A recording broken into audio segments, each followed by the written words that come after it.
Bruh. Underdog currently has Alvin Kamara listed at 23.5 receiving yards for tonight's game against the Miami Dolphins. The Saints are without every offensive weapon humanly imaginable, except for this man, Alvin Kamara, who is averaging 38.5 receiving yards per game. I don't know if y'all have ever seen Ian Book play, but I'm sorry if you have. That's the only way I could put it. They will never trust this man to throw the ball downfield. This will be a screen fest. Okay? It's going to be screen after dump off to Mr. Alvin Kamara. Over 23.5 receiving yards tonight against Miami is the lock of the McGanum. Okay? So go to underdogfantasy.com. The link to download the app will be the first thing in the description down below. You click it. It'll take you to the App Store, Google, iOS, whatever.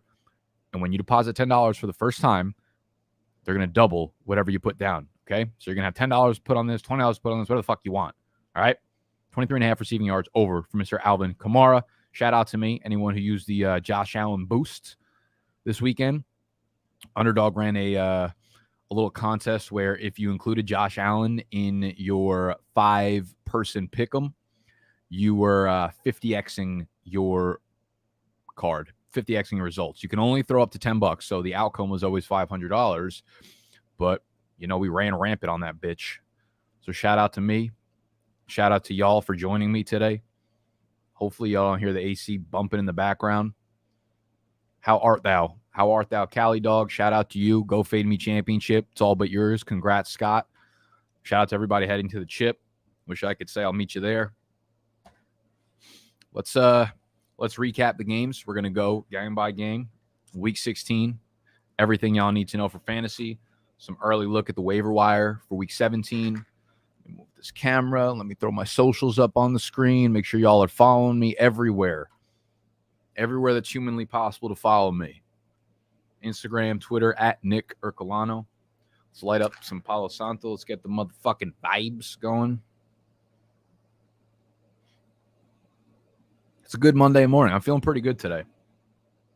Slept last night. According to my Oura Ring, I hit about 38 minutes of REM sleep, which is a new career high. I'm going to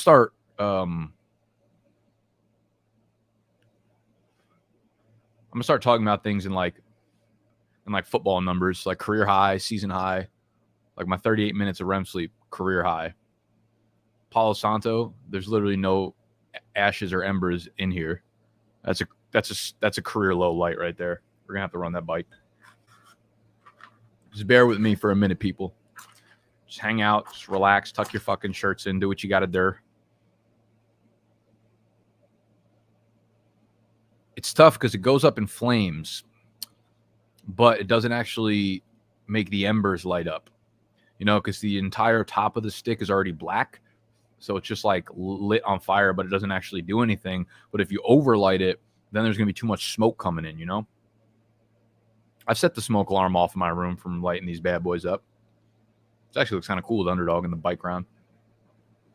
Oh, there we got it. See, that's way too much smoke. Now I'm fucked. Whatever. Let's do that. Let's got a little candle action. My favorite gifts on Christmas have been candles for the last 4 years. That's how you know you're getting old as shit. You know how I know I'm getting fucking old? I go over to my cousin's house for Christmas Eve every year. I haven't done it in like 2 years because of COVID. I noticed they had a kitchen renovation. Like they redid their whole kitchen. It looked really good. So I told my aunt and uncle, I was like, the kitchen renovation looks, super good. And I stopped and I thought, and I was like, holy shit, Nick, you are officially aged out of the youth. You are no longer allowed to have fun. You're no longer allowed to pretend you're a child. You just fucking complimented someone on a kitchen renovation. All bets are off. So I grew up really quickly over the last 2 weeks. How we doing, everybody? We're 5 minutes in and I've said nothing of fucking value. All right, so let's jump into the games, starting with, I believe it was Thursday night's game, which was, nope, that ain't it. Yerp. Let's get it. which was the 49ers and the Titans on Thursday night. Jimmy G continues to not be able to get it done. Can't we just call this year a fucking year and get it over with and move on to Trey Lance next year? Good Lord. Debo blasts off. Ayuk gets in the end zone. Disappointing day from George Kittle, unfortunately. Jeff Wilson goes back to being the primary ball carrier again, 14 for 45 and a touchdown. Also catches 3 passes for 12 yards. So that was kind of an obvious call with Elijah Mitchell out. He was someone that you should have had into your lineups. Now, San Francisco, let me pull up the schedule grid. NFL schedule grizzy. San Fran plays against the Houston Texans in Week 17. That is going to be a good game script. They are 15-point favorites. So not only is San Fran my favorite streamer for next week that's available defensively, but if Elijah Mitchell misses next week again, Jeff Wilson's going to be a high-end RB2. Deebo Samuel is just going to absolutely go nuts. A.J. Brown, you obviously want to have in your lineups because this man came bike to take fucking names. And what do we got here? By the way, if y'all don't know, we have a podcast too. Like, we do everything we do in podcast form. If you go into iTunes or the podcast store or whatever, it's BDGE Fantasy Football. Okay. So everything we do is also an audio version. If you're listening to this via podcast, a rating and review would be absolutely scrumptious. Okay. Because I as a content creator, it's kind of funny because I don't watch YouTube. Like, I don't watch fantasy stuff YouTube wise. I only listen to podcasts. Which is obviously ironic, but that's just the way I digest things. So some of y'all might be like, fuck, I'm so sick of looking at Nick's bullshit face. I want to listen to him now. I do have a good voice. I'll say that. I'll give myself a little bit of credit. Not that I had fucking anything to do with how my voice came out, but A.J. Brown, obviously you are starting him next week. 11 catches, 145 yards, and a touchdown. I can't wait to see this man next year with a fresh slate, not off of 2 fucking grandpa knee replacement surgeries. And the backfield, ugly, man. Deonta Foreman was someone that we were kind of shying away from this week. 9 for 17 on the ground, does fucking rumble into the end zone. But other than that, the backfield was super, super ugly. They play against the Philadelphia Eagles next week. Eagles aren't a tough matchup in terms of run defense or the middle of the pack. So I would go back to Foreman. I still think he's the guy to own this backfield. And let's not forget, like, the last month of the season, he's been getting 20-plus touches per game. So obviously you have to kind of pull back a little bit on Foreman given this game, but San Francisco 49ers run defense is pretty freaking good. So Foreman I'll go back to next week as like a low end RB2. Browns and Packers. Baker was so bad in this one. Nick Chubb was so good in this one. Any takeaways from this game? Not really. Nothing I can tell you that you didn't already know. We kind of already weren't starting any Cleveland Browns players. I will say, though, Cleveland plays against Pittsburgh next week, and Pittsburgh's been improving their defense. I just X'd out of the game by accident. Pittsburgh's been improving their defense because where the fuck did you go? There we go. Pittsburgh's been getting a little bit better on defense than they have to because their offense is getting fucking terrible.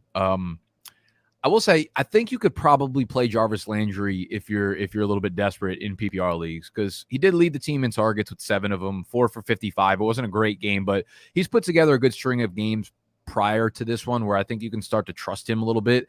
And had Baker Mayfield not thrown like 42 interceptions in this game, the drives would have been a little bit longer, would have been more opportunity for a guy like Jarvis Landry. So I wouldn't shy completely away from him. Other than that, you're just starting Nick Chubb, and that is it. On the Packer side of things, Aaron Rodgers continues his MVP push. Devontae Adams, thug. Alan Lazard, I guess he is the number 2 here with MVS out again. Lazard's probably a guy that I'm looking to acquire on the waiver wire this week. Now, we just put up our exclusive waiver wire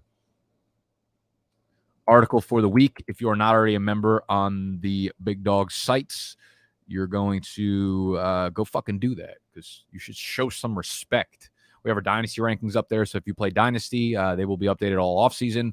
So if you're a member, going to Big Dogs members, you're going to go over to the waiver wire, see recent article, and we put together a chart.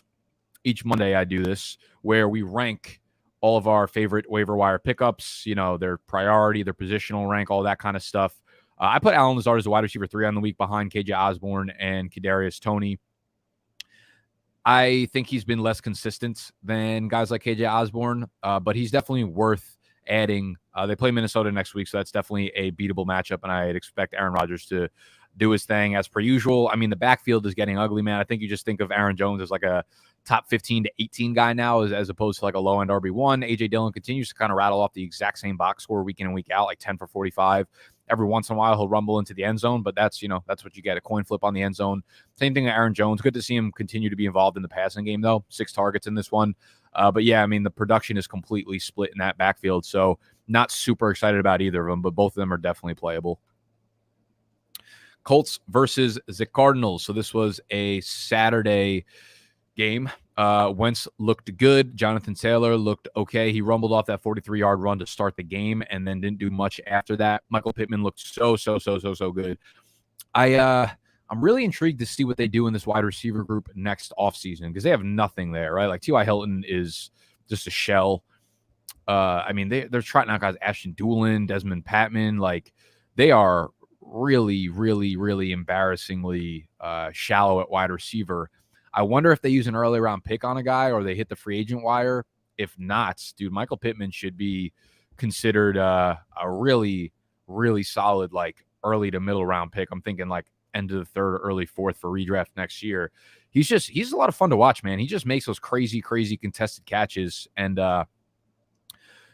he kind of reminds me a little, I mean, this is probably a ridiculous kind of comparison, but he reminds me a little bit of in his play style of like Des Bryant, where he's not necessarily like the fastest guy on the field and he's just a bully and he makes every fucking catch. And I feel like this team's going to be run heavy for a long time going forward, but on games where Carson Wentz goes off, Michael Pittman's going to go off too. So you start Pittman going forward, you start Jonathan Taylor going forward. No breaking fucking news here. On the Arizona side of things, man, it continues to look ugly for them. I'm not really sure what's going on here other than like teams are forcing Kyler Murray to move outside of the pocket or stay in the pocket and pass the ball, and it's not good. 5.7 yards per attempt in this one, just one touchdown. Does that 74 yards on the ground, which is the case most weeks. James Conner missed this one. Chase Edmonds filled in beautifully. 16 carries, 56 yards, and a touchdown. 8 receptions, 71 yards. Leads the team in receiving yards. Ties Zach Ertz for receptions. With Chase Edmonds, James Conner, I'm assuming James Conner is going to play next week. If that's the case, I expect them to split the backfield. I think that James Conner probably still has like the 55 or 60% touch splits over Chase Edmonds. They play Dallas next week, and Dallas is obviously a fire fucking defense right now. So James Conner would be like a mid to low RB2 for me. Chase Edmonds probably a flex play. At that point, I don't think they just like give Chase Edmonds his role back to what he had in the beginning of the year. I still think they trust James Conner to be the guy, but they had no other option at this point, so they gave it all to Chase Edmonds. Zach Ertz, who continue to fire up every week. Christian Kirk, 9 targets, but doesn't really get it done unless you're in a PPR league. 7 catches, 48 yards. You can't trust anybody else really in this offense at the receiving side of things. Lions and Falcons. Well, we had Tim Boyle start, and I was really excited about getting Craig Reynolds into my lineup, but Jamal Williams ended up being the guy in the backfield. And it's funny because I tweeted out, and I started Craig Reynolds over Melvin Gordon in one of my semifinals. And, I tweeted out, I was like, I'm starting Craig Reynolds over Melvin Gordon because I just don't give a fuck about anything anymore, man. And I watched the first, the 1 o'clock games. Craig Reynolds goes 11 for 29, catches 3 passes for 22 yards. It's like fucking, 7 points or something, 6 points. And I'm like, oh, wow, I'm going to look like a fucking moron. Melvin Gordon ends up getting like negative 0.2 points. So made the right decision. Didn't matter whatsoever. But send fucking comment congratulations to me because I'm a GOAT. Jamal Williams, 19 for 77 on the ground. So he takes control of that backfield. Swift seemed like he was close to play, and then all of a sudden just not close to playing. So next week they play at Seattle, which is obviously a great matchup for any offense. I think you could use Jamal Williams as like, I don't know, dude. Like, it's not inspiring because he did not take any pass catching work. He didn't get a single target in this game. That was Craig Reynolds. And who knows what's really going to happen on the goal line. 19 carries is nice, but not when you're on the fucking Detroit Lions. So I think you could probably roll him out there as a flex play, but I really would rather not. If I had to go off the top of my head, it'll probably be like around RB 33 to 35, which you better have fucking better options than that if you're in the championship. Amon-Ra St. Brown continues his fucking trek to be one of the more productive rookies on the season. 11 targets, 9 for 91 and a touchdown. I was not on board with him this week, given Tim Boyle was starting. But when he throws for 187 yards, Amon-Ra St. Brown had 91 of them. So Amon-Ra is basically becoming what most people thought he would be in the offseason, and that was like Tyler Boyd, right? I look at Amon-Ra as someone very similar to Tyler Boyd, who's like a very good receiver in his own right. He can be the number one in an offense if he is the only option to be the number one. I personally am not sure that he should be the number one there, right? Like if a more talented wide receiver comes in, there's no way that he beats that guy out as the number one wide receiver, in my humble ass opinion. But for now, he is the only option here. And you continue. He's a must start basically every single week. On the other side of things, Atlanta really does not have any must starts at this point. Not even Cordarrelle Patterson, man. I continue to rank him in like in the top 12 for fantasy running backs, but like I don't know how I can continue doing that. I don't know why I'm still doing that. 2 targets in this one catch, -1 yards. He does get in the end zone, but 7 carries, 14 yards. It seems like he has just slowed down tremendously. I don't know if it's him not used to getting this big workload, or Arthur Smith just continuing to split the snaps here and the carries and the touches, but it's not good. It's not good. And Cordarrelle Patterson is someone that, like, I genuinely think you can have in sit-start questions now. You know, he was a must-start for the first 2 months of the season, but from what we've seen over the last 4 weeks, it's not pretty, man. Kyle Pitts did have a pretty game, though. 6 for 102 on 6 targets, so he made a few big plays. I think he'll probably be a top 10 tight end in my rankings this upcoming week. He plays at Buffalo, so not a great matchup, but at this point, you know, you do what you can at the tight end position. Russell Gage had a down game after kind of blowing up for more weeks than not over the last 2 months of the season. 5 targets, 4 catches, 39 yards. Again, they play at Buffalo, but they don't have like Tre'Davious White or anything like that, so they're not that scary of a defense anymore. I think you can go back to Russell Gage. You know, don't let one shitty game kind of scare you away from a bigger sample size that we saw prior to this game. So he's like a wide receiver 3 flex play. Ravens, Bengals, man, this was fucking nuts. Josh Johnson in at quarterback because Huntley and Lamar Jackson were both out. Nothing that you could do at the running back position. Devonta Freeman, 6 carries, 17 yards, and a touchdown. Latavius Murray had 5 carries. Freeman saw 2 targets. Latavius Murray saw 1. They're a split committee there, and you don't really want a part of any of those players. Mark Andrews continues to dominate. 10 targets, 8 catches, 125 yards, and a touchdown. So he's making a real case to be the tight end 1 overall next year. He really, really, really is. And he's been so fucking good. So Marquise Brown, 5 for 44. Rashad Bateman, 4 for 26. Does get in the end zone, but I don't know how you can start any of these guys confidently. You're obviously starting Mark Andrews. I would not start a running back. Even if Lamar Jackson is back, like Marquise Brown, I think he's startable as like a low-end flex play. But, I mean, he has done nothing over the last month of the season, and it's not good. It's not good for the program. Cincy, I mean, where do we start? Holy fuck. Just huge games all around. I tweeted this out yesterday too.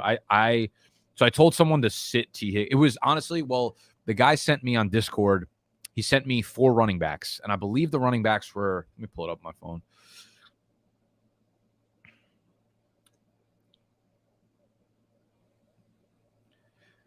Sent me 4 running backs. He said Justin Jackson, Javonte Williams, Ronald Jones, and Cordarrelle Patterson. Okay, so you're looking at like top 15 running backs, 4 top 15 running backs at worst. He said pick 3. And I said, I love Justin Jackson. He's in your lineup. I like Cordarrelle as well. The easy answer for 3 for me is Rojo, but that Panthers defense is very good. I said, yeah, it's a good problem to have, but I think I'd go ahead and sit Javonte Williams. And he goes, wait, would you bench Higgins at the flex to fit him in? And my dumb ass said, I think Javonte has a little bit more upside, in my opinion. Yeah, super close, but if you can get all 4 of those running backs in, I probably would. So I told them to sit T. Higgins. If you look at how that conversation went, and I think I'm probably going to hell because of it. I think I deserve to go to hell.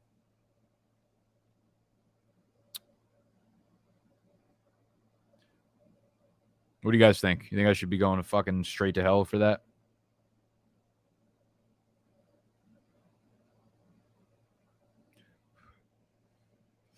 The guy ended up winning his matchup, though. So that's good times, right?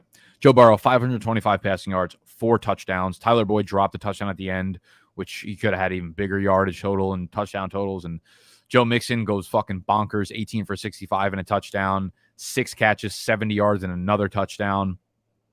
T. Higgins, 12 for 194, 2 touchdowns. Jamar Chase, 7 for 125. Tyler Boyd, 3 for 85 and a touchdown. Like, everyone you needed to blow up for Cincinnati blew the fuck up. And this should come as no surprise, given the Baltimore Ravens literally don't have any D-backs to play. Like, they have the third string quarterback, which means they're not going to have any time of possession. They have no defensive backs that are healthy, which means, you know, Jamar Chase and T. Higgins that are crispy route runners are going to run a fucking muck in the secondary. So this was just a beautiful thing, man. I wonder how many teams had like the Burrow, Higgins, Chase stack, because that is just orgasmic there. They play against the Kansas City Chiefs next week. That's going to be a good fucking game. The Chiefs defense has been legit. Okay. They're at home, so I think you start all your studs in that one again. Burrow, Mixon, Higgins, Chase. Boyd is going to be on that borderline for me. I probably am not going to end up starting Boyd in most leagues because he's been the least consistent out of all the wide receivers, and I believe the Chiefs cornerback, this might be completely erroneous and completely inaccurate. The Chiefs slot cornerback, Snead, is very good. I'll have to check the PFF grades in the matchup if he is even the slot cornerback for that, but I believe Boyd will probably have the worst matchup of the Chiefs wide receivers, or the Bengals wide receivers. Rams, Vikings, Stafford, 3 more interceptions, but Sony Michel goes nuclear. He monopolized all the touches up until Darrell Henderson got 1 touch, 1 carry for 17 yards. It was a really nice run, but he gets hurt. Sprains his knee. I believe he's out for 2 more weeks. For fantasy purposes, he is out for the rest of the season. So Sony Michel is being fired up as a high, and I mean, I'm not even going to say high end RB2. He's straight up an RB1. But they do play, they're at Baltimore next week. So we just saw Joe Mixon and the running backs kind of go nuts. But Joe Mixon wasn't really that efficient on the ground. He got into the end zone, so it looked a lot better, and he caught a lot of passes. But Sony Michel purposes, I can see him being inefficient against the Baltimore Ravens run defense. But you're still firing him up because he's going to get, 25 opportunities. Cooper Kupp continues to be the greatest receiver of all time. No one else really did anything. Odell Beckham just continues to have a nose for the end zone, though, and continues to be like the second most targeted guy on the team. So I think you're starting Odell next week. I think Van Jefferson's desperate because, we're not seeing a lot of consistency out of him. They do take deep shots his way, so there's like a 50-50 chance you get a big play. But Odell's been consistent. They're playing against the Ravens secondary, so I could see Odell having a really big game next week. Kirk Cousins didn't do shit until like the end of the game when they were throwing the ball a ton. Alexander Mattison did get in the end zone, so he kind of buoyed his fantasy day, only 13 for 41 on the ground, 3 for 29 through the air with Dalvin Cook out. I don't believe we know if Dalvin Cook's going to play next week. The good thing if you're a Cook Madison owner is like you know what to do. If Cook is active, you're playing Cook. If he's not active, you're playing Madison. Justin Jefferson, 8 for 116, business as usual. Adam Thielen re-injures that ankle, and he tried to come back in the second half, clearly didn't have it in him. So going forward, KJ Osborne has been super consistent with Adam Thielen out, 5 for 68, and does catch a touchdown in this one.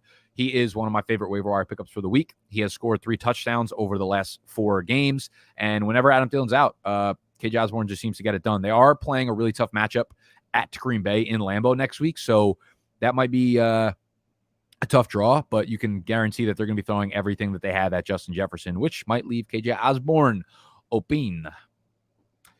Bills, Patriots, Josh Allen, shout out to you for going over 279 total yards.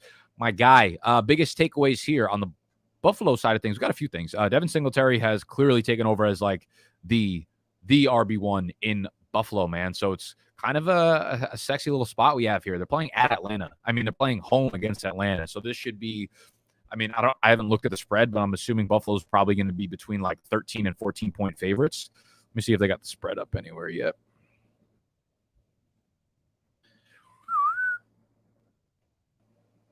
Yep, 14 points, 14-point favorite, 2 touchdown favorites against Atlanta next week at home, which means Devin Singletary is going to have a monster workload. He's getting super involved in the passing game, and I think a lot of that has to do with, Cole Beasley and Gabriel Davis being out. If they're out again, then you could, be pretty confident that Singletary is going to see another 5 to 6 targets.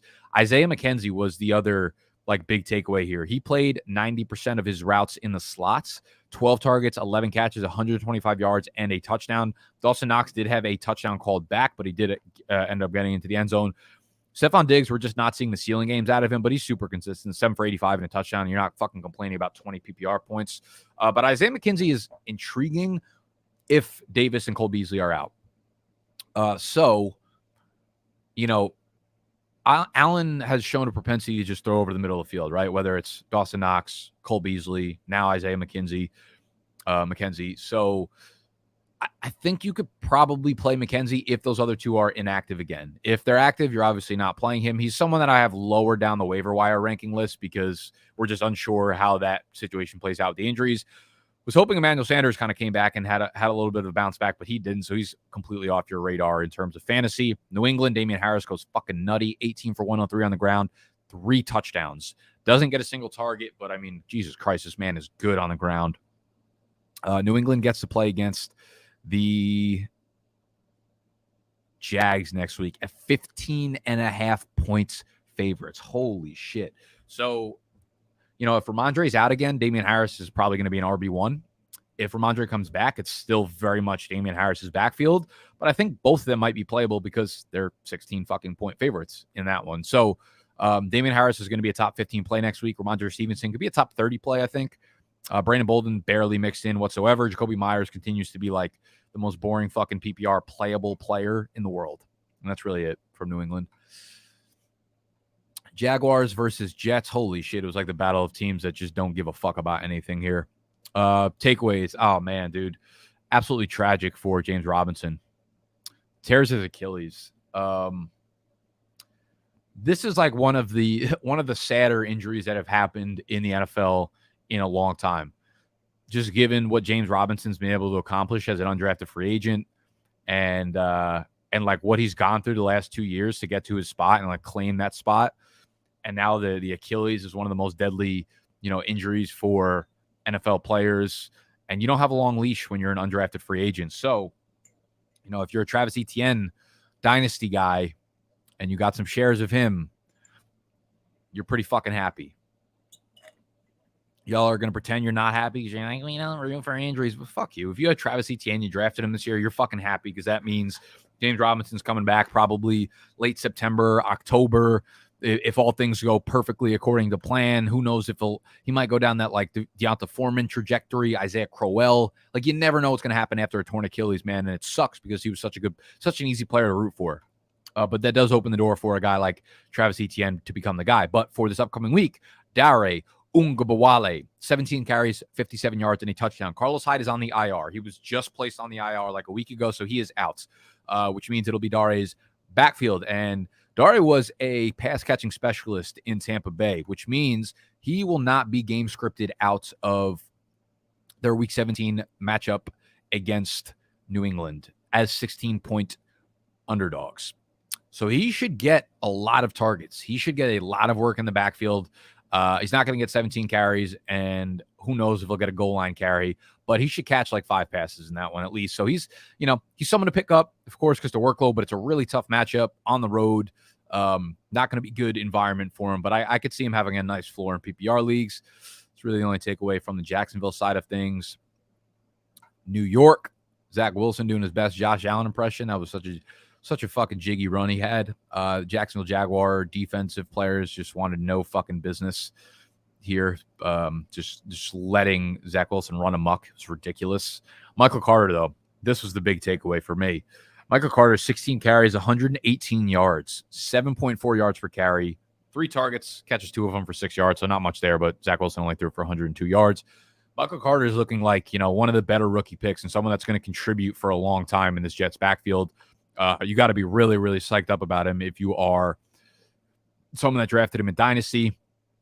For next week, the Jets play the Tampa Bay Buccaneers. So that's obviously a really tough matchup for running backs. And Tevin Coleman still had 14 carries for 57 yards, also saw a target. So it's still a split committee, but Michael Carter is clearly the best one in the backfield. He is clearly the one who's going to get more work out of the two. So I think against Tampa next week, you could look at him as like a low-end RB2, high-end RB3, because they might just absolutely dominate him in the backfield. But I believe they might be without Shaq Barrett, which is a hit to their defense. So, who knows? Maybe I'm thinking about this too much, and Michael Carter's like a pretty solid RB2 here. Giants versus Eagles, I don't want to talk about anything with the Giants. Quarterback situation is disgusting. I don't know what's going on with Daniel Jones. For all I know, he's fucking paralyzed right now.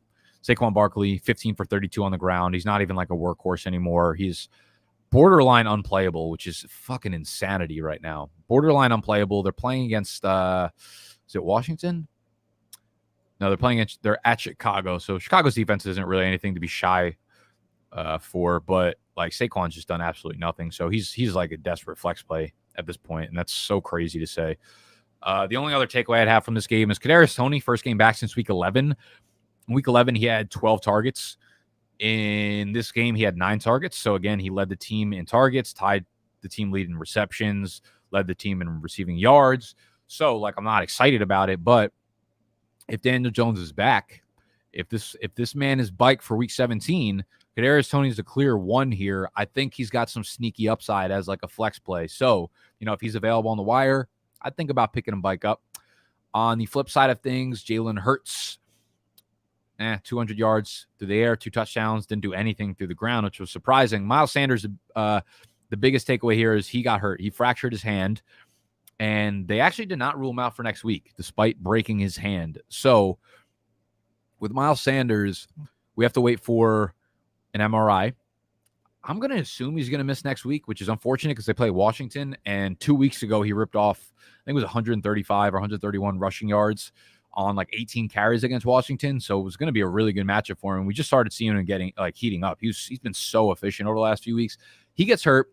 Jordan Howard becomes the guy in the backfield. Then he suffers a stinger in the fourth quarter, which opens the door for Boston Scott to get in some late game run.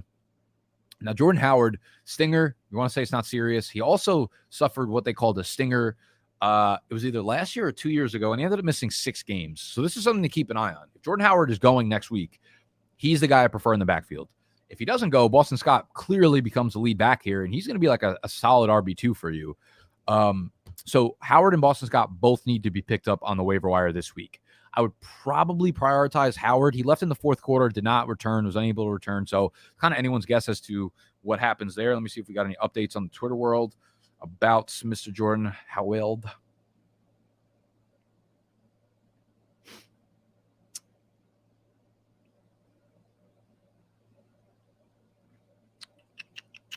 The Bucs lost pass rusher Shaq Barrett for the final 2 games of the knee injury.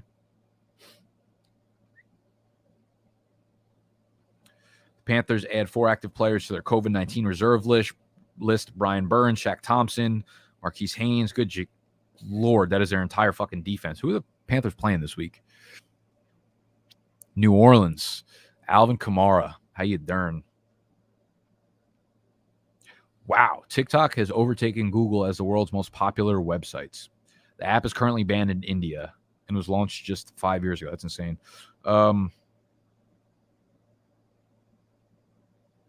Let's see. All right, nothing new here. Nothing fucking cool to talk about. Devontae Smith looked like a beast. Bucks, Panthers.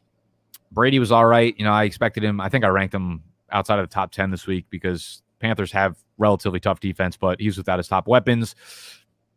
Antonio Brown, first game bike, 15 targets, 10 catches, 101 yards. I ranked him as a top 10 guy, if not even higher than that. You keep rolling him out, obviously, regardless of who is in the lineup, honestly. If Evans is back next week, it's Antonio Brown season still.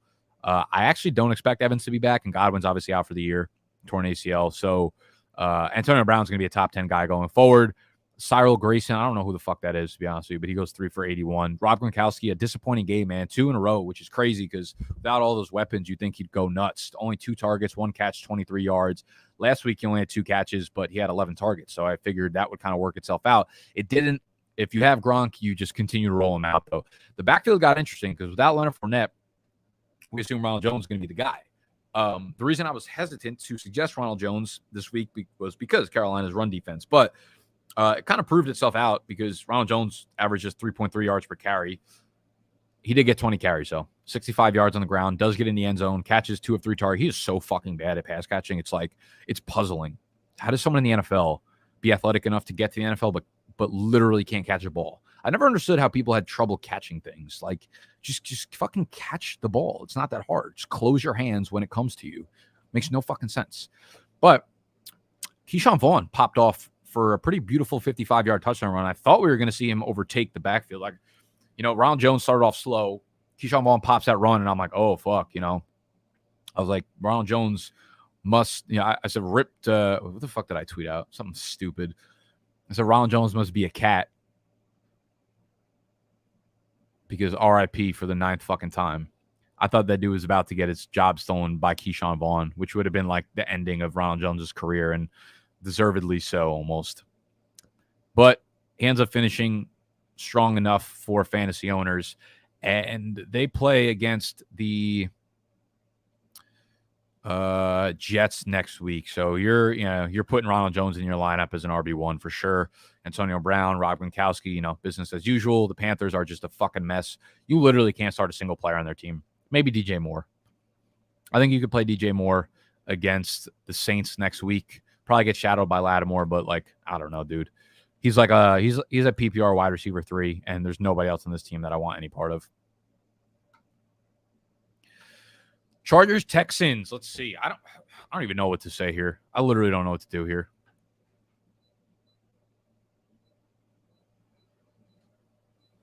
The Texans beat the Chargers 41-29. Justin Herbert, 336 yards, a touchdown, 2 interceptions. Eckler out for this one. The obvious pickup and add was Justin Jackson, who goes fucking nuts. 11 carries, 64 yards, 2 touchdowns, 8 catches, 98 yards. So he goes for over 160 yards from scrimmage, 2 touchdowns. I believe I'm assuming those numbers will make him finish as the RB1 for the week. So shout out to anyone who started Justin Jackson. One of the dudes that I told to start. He still didn't even top T. Higgins, did he? No. Love to see that. I expect Eckler to be back next week, so I'm not, talking about the backfield here. Wide receivers, though. Okay, so Mike Williams is unvaccinated, and I believe he's already ruled out for Week 17 because of the time frame of his positive test. Now, this becomes interesting because, Jalen Guyton's on the COVID list as well. Don't know if he's vaccinated or not, so he might not be back next week either.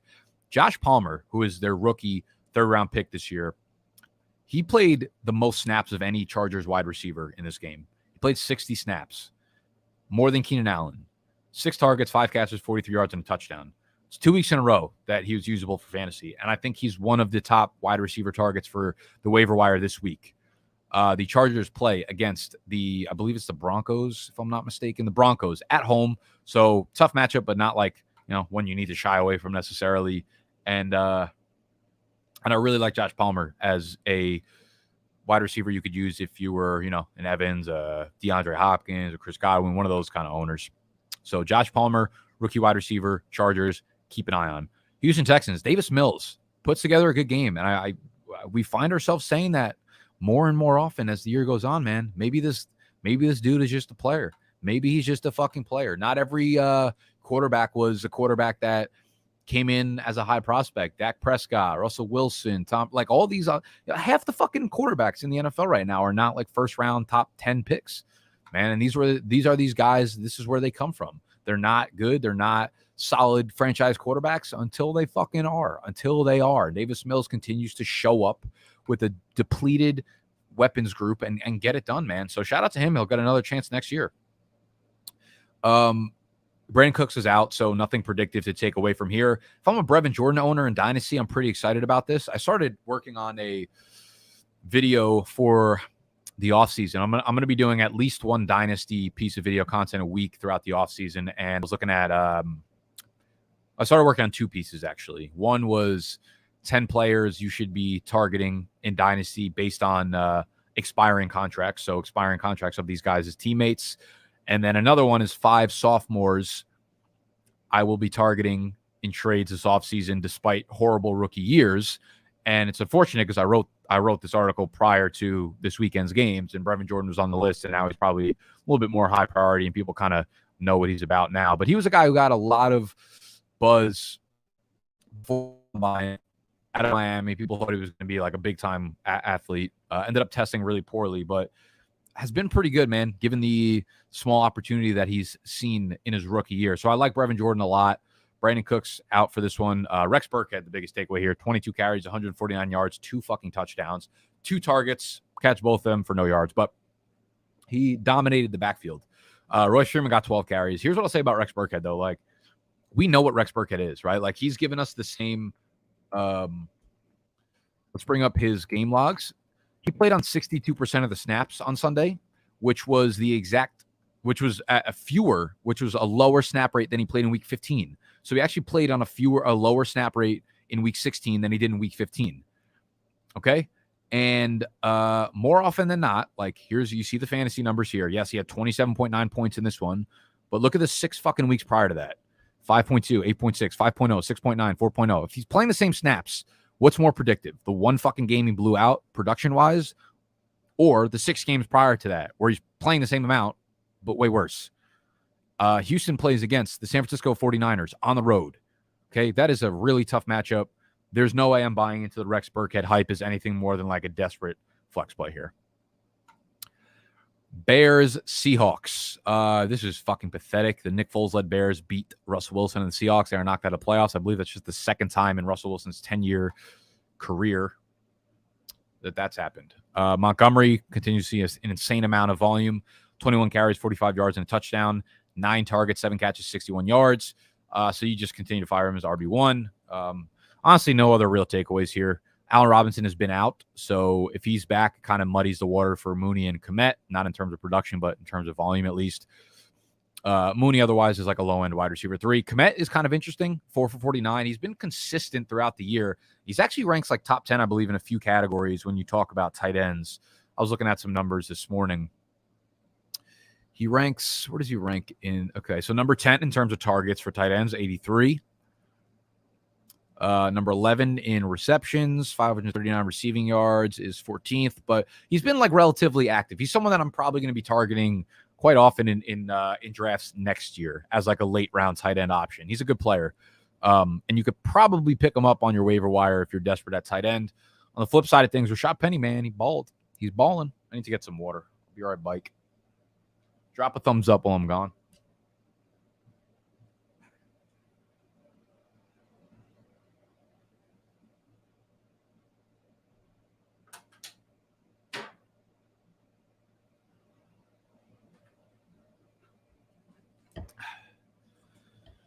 Whew. Rashad Penny, man.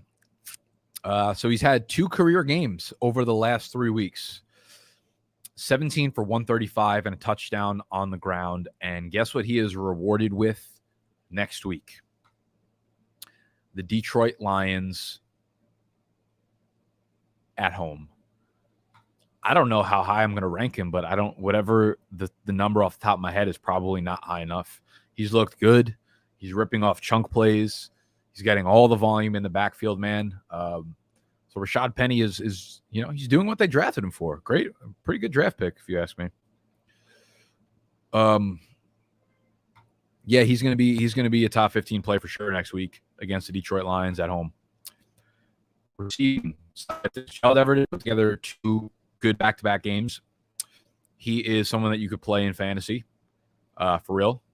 DK Metcalf and Tyler Lockett are what they've been all year, and it's really, really inconsistent, really tough to trust. And if you're in like a 10-team league or you have better options at wide receiver, like I don't blame you sitting either of them. You just have no fucking idea what you're going to get from either of them. Metcalf did catch the 41-yard touchdown, but he caught one of his other 4 targets, and it didn't result in a single yard outside of that one bomb. It was a beautiful bomb, and I was like, oh, shit, DK and Russ are bite. Didn't happen. Gross. Tyler Lockett, 3 for 30. That's it. DJ Dallas is actually one of those guys listed on that free agent acquisition list for Dynasty. Penny's a free agent. Every running back is a free agent for Seattle except for Chris Carson, and I don't think they trust him at this point. And clearly, DJ Dallas is a preferred pass catching option here. You know, he is like the pass catcher out of the backfield. 4 targets in this one. He was a wide receiver basically at the university, coming out of high school at the University of Miami, then ended up switching positions to running back. So they trust him out of the backfield as a receiver. Pittsburgh versus Kansas City. Oh my God, Big Ben, you are something fucking awful. So Big Ben had one of the worst games like ever for Big Ben, which is saying a lot considering how this year has gone. Najee Harris, though, continues to get the volume. They lose 36-10 to the Kansas City Chiefs. 19 carries, 93 yards for Najee Harris. He also catches 5 of 7 targets for 17 yards. So pretty good game if you're in a PPR league. Otherwise, kind of disappointing because he, again, does not get into the end zone. So, it's going to be interesting to see the Pittsburgh moves in this offseason to know where to rank Najee, because at times he's been so good. The volume's always been good, but like the efficiency has been terrible because the O-line's bad. Big Ben can't keep drives alive. Like it's ugly out there, man. So depending on what they do to their O-line, depending on what happens at quarterback for them next year, Najee could realistically be anywhere from like a top 5 pick to a top 15 pick. So that'll be a fun narrative to follow this offseason. Deontay Johnson, 6 for 51 and 1. Man, him and fucking Terry McLaurin really deserve better. I might straight up just make a Madden franchise after this video just to show Deontay Johnson and Terry McLaurin that I care about them. Them two just, oh my God, I love both of them so much. They're so fun to watch. They're such good route runners. And I mean, listen, Deontay Johnson, I understand he has some drops that like high school wide receivers wouldn't even make, but he also makes some plays that only 3 NFL fucking wide receivers can make. So Deontay Johnson, you continue to start him as a top 15 play at wide receiver. No one else on the team can you start, in my opinion. Chiefs, Patrick Mahomes bounced bike, 258 and 3 touchdowns. Byron Pringle leads the way, 6 for 75, 2 touchdowns. Tyreek Hill, absolute dud of a game, 2 for 19. Not really sure what happened, but it was ugly. Not really anything predicted to take away here from the wide receiver side of things. Travis Kelce was out. I expect him to be bike for next week. So you're obviously starting him and Tyreek Hill. I wouldn't start any of the other guys here. Now, running back, Clyde Edwards-Helaire hurt his collarbone. The x-rays came back negative, so he did not break his collarbone. I want to say I didn't really see any updates on it, but I would assume he's going to be out next week for the finale. Play against Cincinnati. Cincinnati is a good run defense. They're middle of the pack on the year. Fantasy points allowed to running backs like 16, so dead in the middle. But last 5 weeks of the season, they've been the 3rd toughest schedule for fantasy running backs. However, Darrell Williams has been super fucking good when Clyde Edwards-Helaire has been out. You'll see the box score, 11 for 55. Darrell Williams on the ground. Derek Gore, 12 for 43. Derek Gore also catches 3 of his 3 targets for 61 yards. Darrell Williams catches 3 of his 3 targets for 30 yards. Derek Gore has looked really good when he's given the chance. Derek Gore also only plays when they're up by like 27 points. So I am definitely announcing Darrell Williams as the number 1 waiver wire pickup this week. The Chiefs running back is in a beautiful spot. And when we look at the numbers of what Darrell Williams has done this week as the Darrell Williams in 5 games without CEH this year. 18 PPR points per game, 19.6 opportunities per game, 94 yards from scrimmage per game, and 0.6 touchdowns per game. Really good numbers with Clyde Edwards-Helaire out. All right.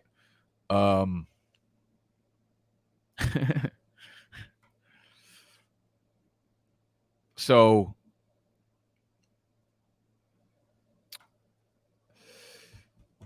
what was I going to say? Yeah, so Clyde's probably going to be out. Darrell Williams is obviously a pickup. Derek Gore, like, I'm not, he won't be suggested to start out of my mouth next week. Maybe he'll be like a top 35 or 40 running back, but if they don't get up big, and I think it's going to be a good game. They're at Cincinnati. I don't think the spread should be, maybe it's like, Cincinnati's been pretty hot. If I had to guess the spread, I would say Chiefs by 4, maybe 5. Let's check it out. Pretty good at guessing spreads without knowing them, without seeing them.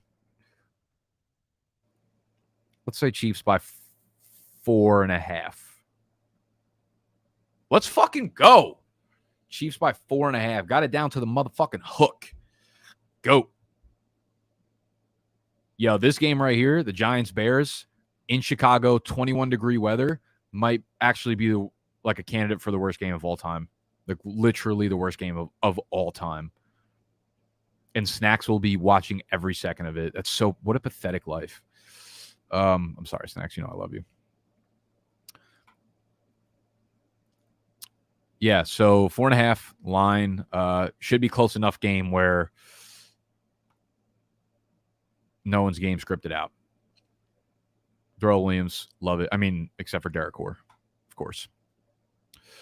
Broncos versus Raiders, another awful game. Drew Lock gets the full start, 15 for 22, 153 yards, 0 touchdowns anywhere. Javonte Williams, 7 carries, 12 yards, and a touchdown. Melvin Gordon, 7 carries, -4 yards, way worse than Craig Reynolds.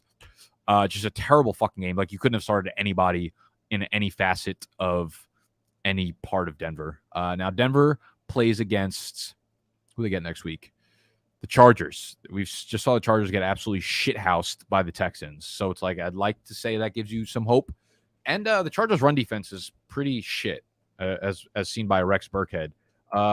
They did just play the Chargers a few weeks ago. Let me see how these running backs did against the Chargers a few weeks ago.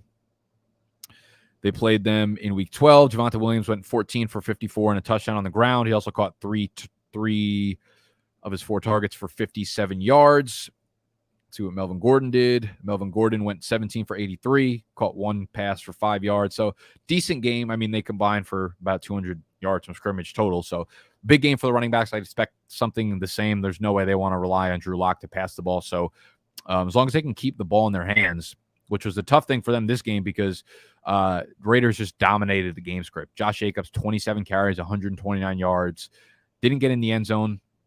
3 targets, which resulted in 1 catch for -5 yards. So bigger games coming in the passing game for him. But, I mean, 28 opportunities, actually 30 opportunities, 28 touches for Josh Jacobs.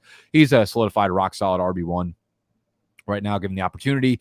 Derek Carr has been straight fucking cheeks since Darren Waller has gone down. I saw a stat today somewhere that was like, in games where Darren Waller played, he's averaging like 320 passing yards. In games without Darren Waller, he's averaging like 240 passing yards. So it was ugly. I don't think you can really trust anybody outside of Hunter Renfrow, who is really, really cooled off. But I'll go back to Hunter Renfrow every single week. I don't give a fuck.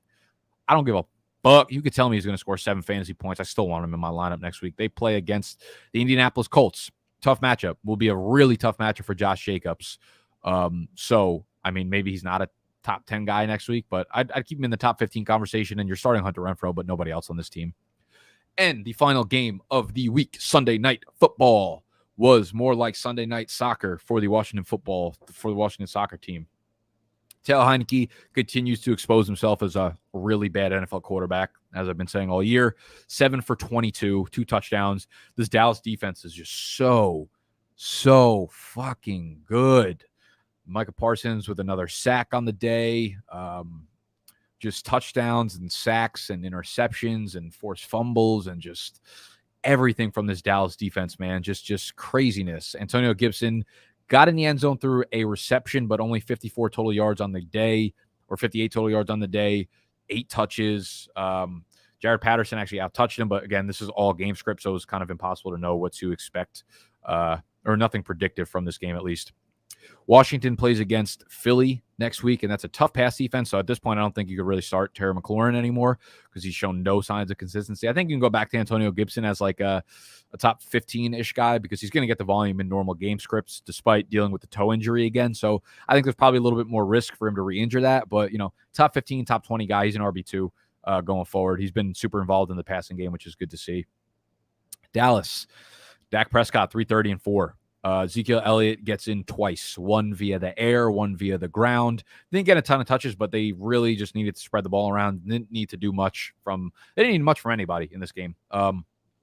Zeke, 9 for 37 and a touchdown. Tony Pollard, 8 for 34. Tony Pollard, 2 catches, 16 yards. No big takeaways here. It was good to see Amari Cooper bike. Good to see Dalton Schultz bike. CeeDee Lamb, disappointed, 4 for 66.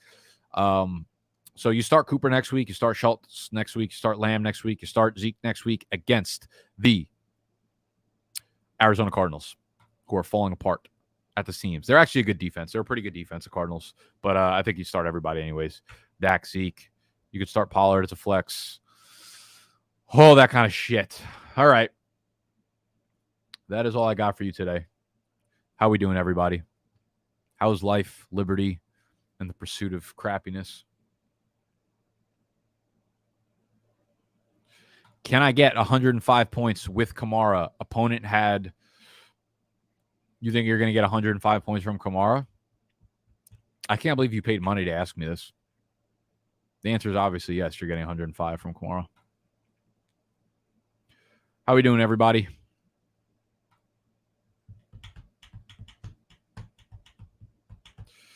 Make sure you hit the thumbs up if you enjoyed the video. We'll probably do a Week 17 recap a week from today. Probably won't do a Week 17 recap because it's like who plays in Week 18.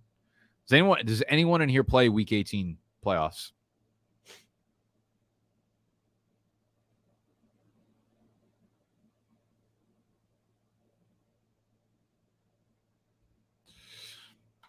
Happy holidays, people.